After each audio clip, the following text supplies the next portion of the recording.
For individuals, the normal federal return due date is April 15th. If April 15th lands on a weekend or a legal holiday, the deadline bumps to the next business day.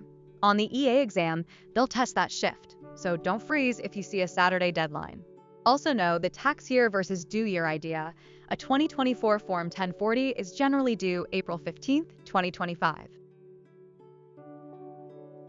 When you mail a return close to the deadline, the postmark can save you. Under the mailbox rule, a timely U.S. postmark counts as a timely filing, even if the IRS receives it later.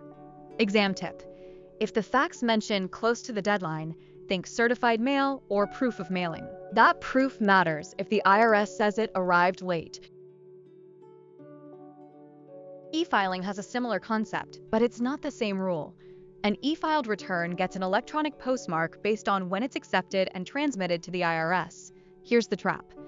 IRC Section 7502, the mailbox rule, does not apply to electronic payments. And it also doesn't cover time-sensitive documents sent by fax, email, portal upload, or online account upload, unless it's through an authorized electronic return transmitter.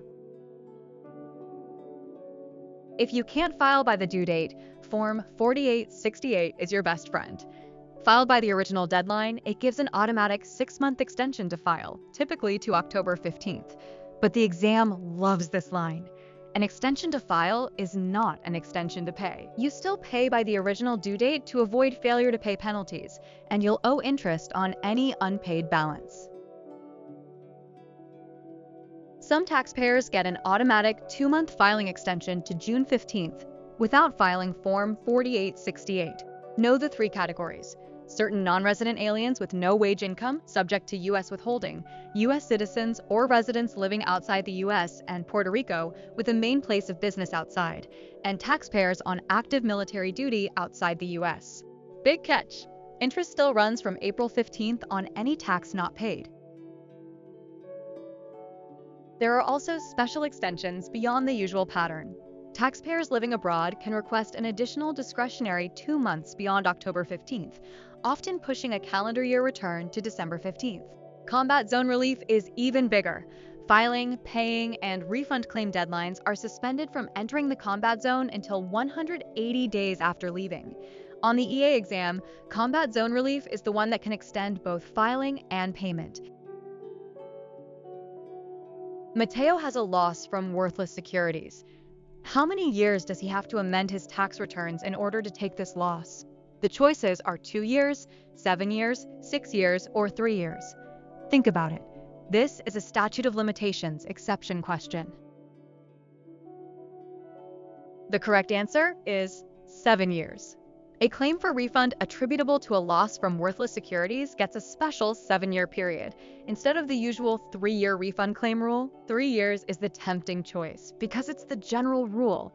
But worthless securities is one of the classic exceptions the EA exam expects you to recognize. Which of the following taxpayers is required to file a return in 2023? You're looking at a married filing separate taxpayer with only $1,000 of interest, a single taxpayer with $12,500 of wages, a dependent child with $800 of interest, and a single taxpayer with wages plus a small amount of self-employment income. Think about it. One filing status has a very low threshold. The correct answer is Monica, the married filing separate taxpayer with $1,000 of interest income. For married filing separately, the filing requirement is triggered at very low income, generally $5 of gross income. The tempting wrong answer is the single taxpayer with $12,500 of wages, because you might compare it to the standard deduction, but the MFS rule is the key test here.